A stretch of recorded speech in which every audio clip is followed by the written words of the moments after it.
Another columnist with the LA Times has a classic. It's Sandy Banks this time. And again, the headline on the internet version, Prop 30 isn't perfect, but if it fails, the results will be tragic. If funding for public education is devastated, we all pay the price. That's just the headline to this column. Right. Nothing in here about how the legislature intentionally put these cuts into law to create an environment to increase taxes because they threw so much money elsewhere. It's shocking how I've talked with Sandy Banks. We've had her on the show. Yeah. She ought to be smart enough to know this game and not fall for it. You know, she ought to be representing the readers, the taxpayers, the voters here and calling the scam a scam. There's nothing in this bill, nothing in this initiative, and we've read it, and we've had John Kupal on. We've read all the relevant media articles. This doesn't guarantee any money to the local schools. It goes into the general treasury. And the real point of this is to put money into the teacher's pension fund. Now, if we know this, Sandy Banks ought to know this. And so what you should do is call them on the scam, say, you're not going to take the schools hostage. You're not taking the kids hostage. The teachers are already the highest paid in the nation, and they produce an awful product. 48th and 49th in reading and math, 55% dropout rate in L.A. All right? So, I mean, enough is enough here. We don't have to put up with this guilt trip about the schools every single stinking year. Every year, the guilt trip about the schools. Like, no. Here's the truth. Yeah.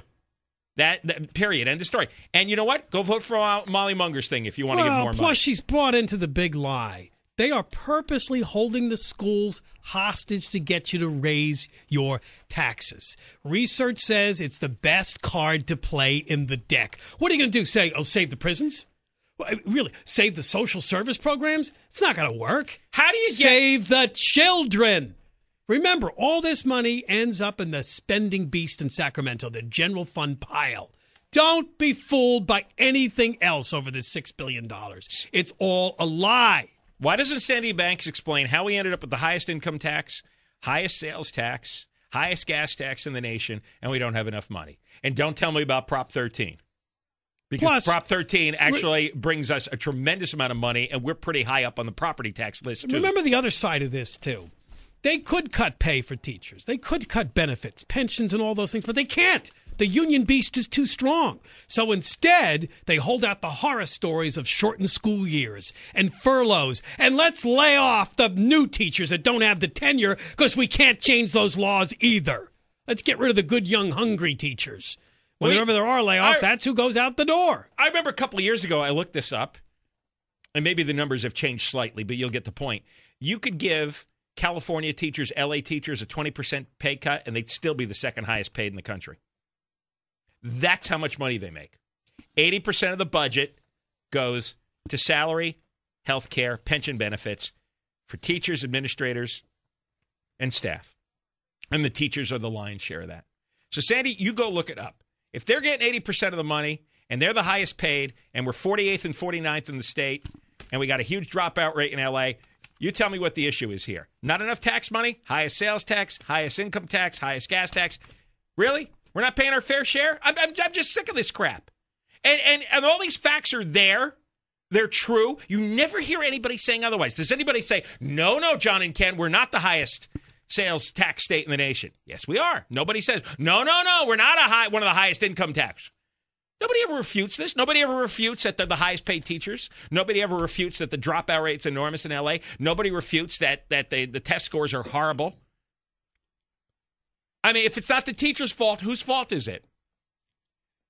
They claim they deserve this kind of money. Well, if you deserve this kind of money, let's judge your performance. The performance stinks.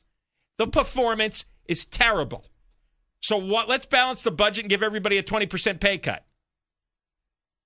And you show me, Sandy, where the money for Prop 30. Where's the money guaranteed to local schools? That's Molly Munger's Prop 38. Go vote for that.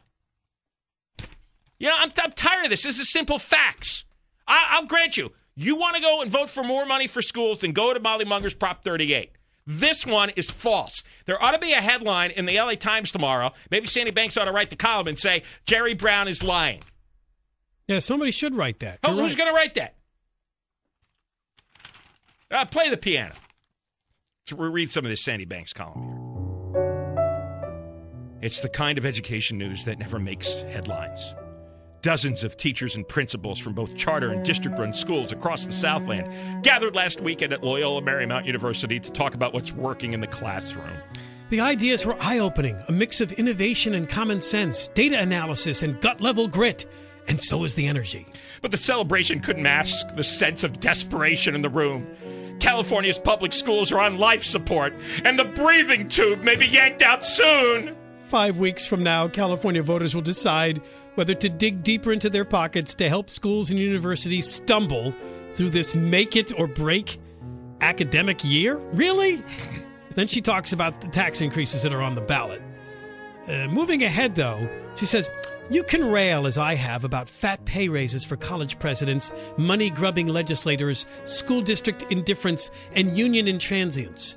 But on Election Day, I'll hope you do as I will.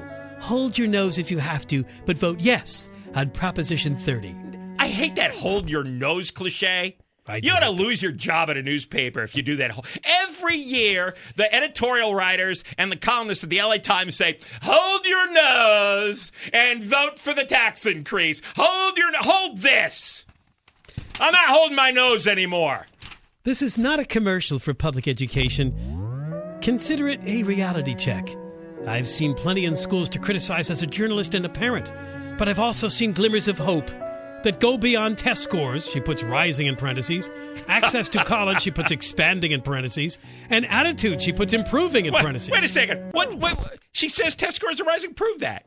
Whose test scores? It's very marginal if it is. It's 48. Oh, that's the thing. Every now and then I see a story that they go up, but it's really marginal. Yeah, it's like 1/10 of 1% or something. So access to college, what does that mean? Attitudes, what does that mean? What does that mean? We're supposed to take her word. I've seen attitudes improving. What the hell are you talking about? Did you look at the dropout rate? You look at 48th and 49th place? I'm not making it up. Then she quotes LA Unified Superintendent John Dizzy. Next year, said Dizzy, the school district, charter schools and all, will tumble off a cliff. Oh, no! Wait a second. We've got public schools on life support. Breathing tube may be yanked out. Will tumble off a cliff? A lot of patient analogies. Jeez.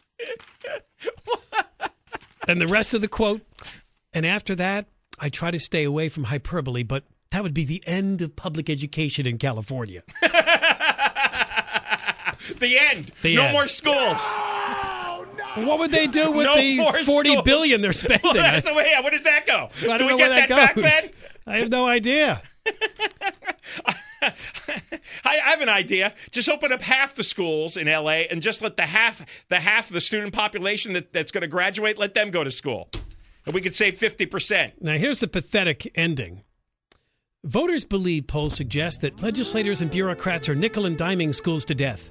Public schools need two things to thrive: enough money to innovate and enough independence to move beyond the old way of doing things. I'm willing to help on the money end, but my check comes with a caveat. Lawmakers, grow a backbone. Stand up to special interests. It's nice generic. Listen to progressive thinkers. Don't let unions or corporate moguls decide how we spend it. Okay. You've told the legislature to grow a backbone, and I guess they will, right? I guess they will, because Sandy told them to. Sandy back to the LA Times said, grow a backbone, and here's my check. And they'll take the check, and then they're going to grow the backbone and not give in to the unions anymore. Listen to this finish. Public school quality affects us all. We can pay now in higher taxes, or we can shoulder the burden of an uneducated populace later. The stability, safety, and success of our state and our communities rest on the quality of our public schools. Job growth, housing values, who stays in California, who moves on, all that is on the line when you cast your ballot on November 6th. Really? God, this woman's hysterical. I know. I don't want to live in a state that spends more on its prisoners and its children. The need for help now is real. The damage will be monstrous without it. All right. Holy God. The reason Who paid this woman to write this? We spend more on prisoners because we spend 3 times as much per prisoner as any other state. Go look at the prison guards union. Go look at what they make. There's a lack of information here, clearly, on the part of you Sandy think Banks. she'd know better. She doesn't know any of the detail and nuance of how this money goes into the black hole and what it's spent on. So you know what? I challenge all the LA Times columnists. You find me in Prop 30 where it guarantees the money's going to the local schools. It doesn't. Go read the Wall Street Journal article. It's going to the teacher pension funds. And you tell me, why you wouldn't vote for Prop 38 then. That guarantees the money to local schools. All right, when we come back, we will preview tonight's debate between Romney and Obama, and we've got a special audio clip to play. Arnold has advice for the debaters. Coming up. John and Ken, KFI, AM 640, more stimulating talk radio.